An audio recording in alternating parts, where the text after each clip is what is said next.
Hi everybody, welcome to more Political Excess. Let's do another deep dive into an upcoming U.S. Senate election. How about we take a look at North Carolina? So let's get on Ballotpedia and start with a little bit of background. The incumbent senator is Republican Richard Burr, but he has declined to run for re-election to a fourth term.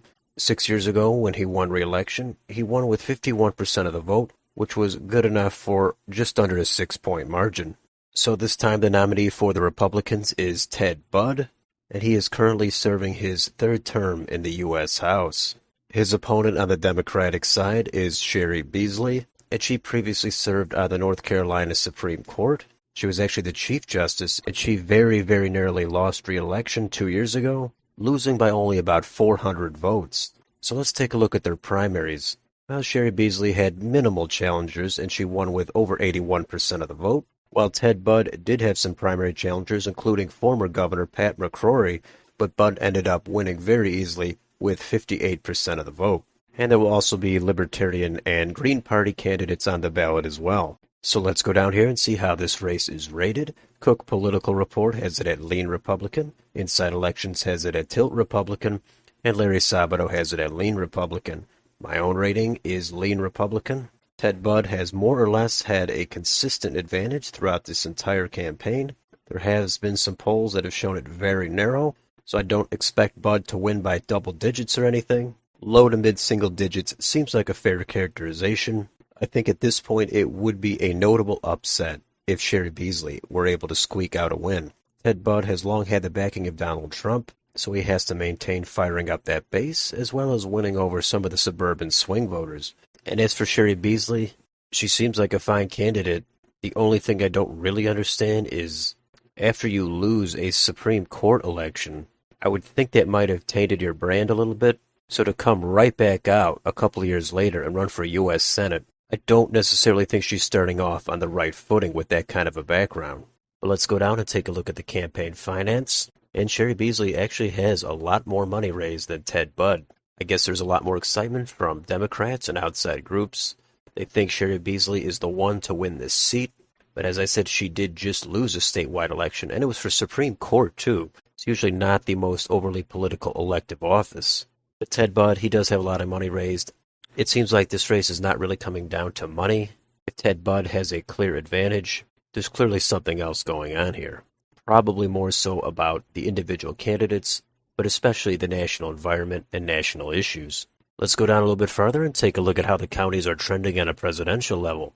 And this shows us that 47.1% of the population lives in 22 counties that are solid Democratic, and that is defined as having voted for the Democrat for president in the last 3 elections.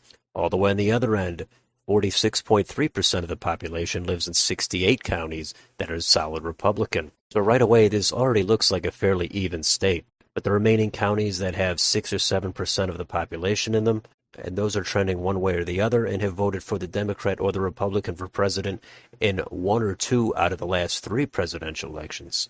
So let's go down here and take a look at some of these counties.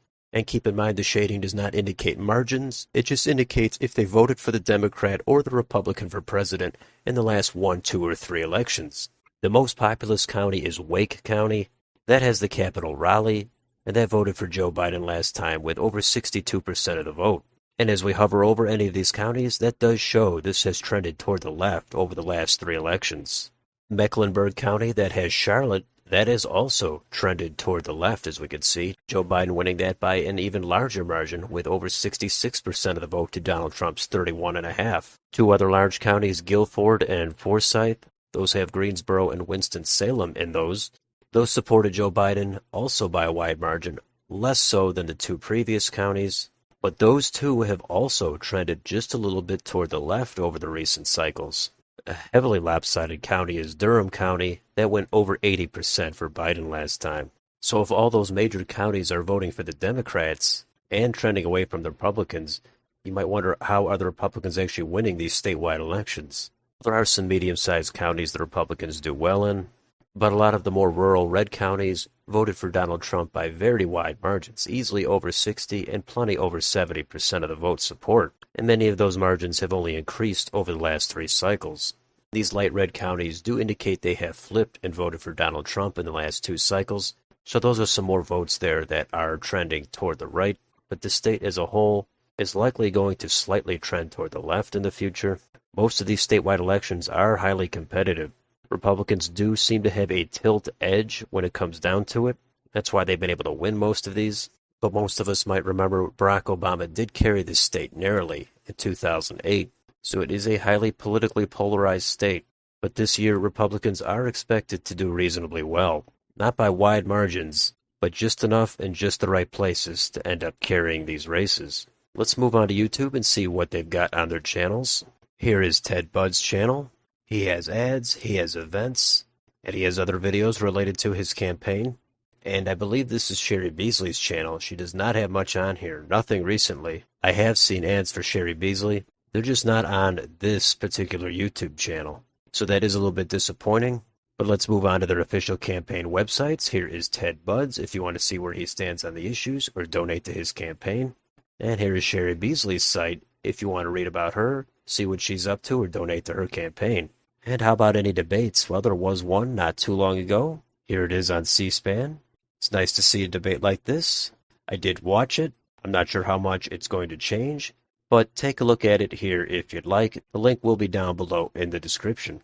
And that takes us to Wikipedia and the endorsements. Here are Ted Budd's endorsements, and he of course does have that Donald Trump endorsement, but he has plenty of others as well. Most of these are from North Carolina. But down here, Cheri Beasley, she also has a bunch of her own. She has a lot of organizations there. Even Pat McCrory, the Republican former governor, has declined to endorse. And that brings us to the polling. And in the aggregate, on Real Clear Politics, Ted Budd is leading 2.5%. He's at 45.8. Cheri Beasley is at 43.3.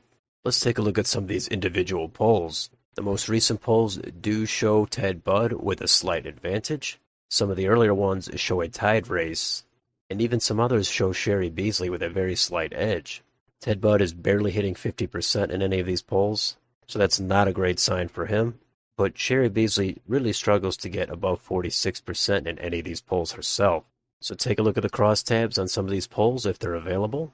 But Ted Budd appears to have a little bit more momentum, and I would say he has a tilt-to-lean advantage. Let's compare these poll results to 6 years ago to see how they stack up. And in that race, Richard Burr won with 51% of the vote. Deborah Ross had just over 45%.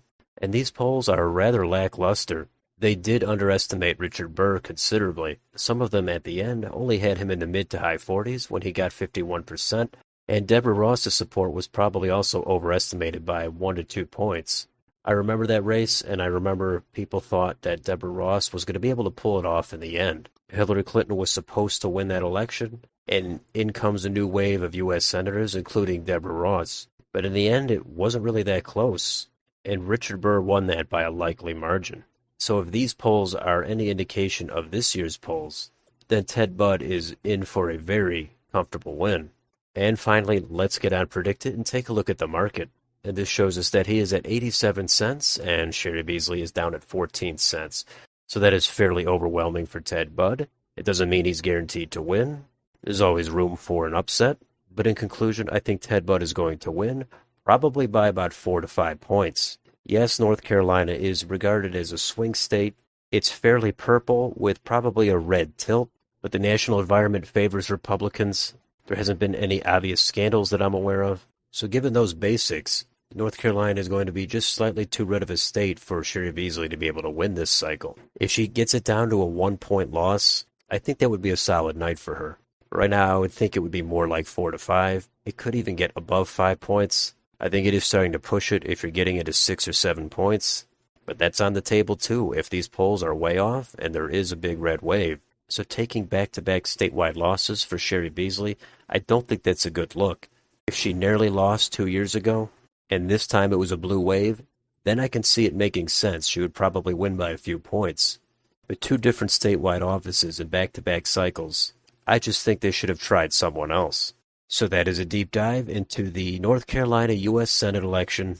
Let me know in the comments, are you following this race? What do you think the margin is going to be? Let me know down below. And if you enjoyed this channel, please like and subscribe. Thanks for watching, and I'll see you next time.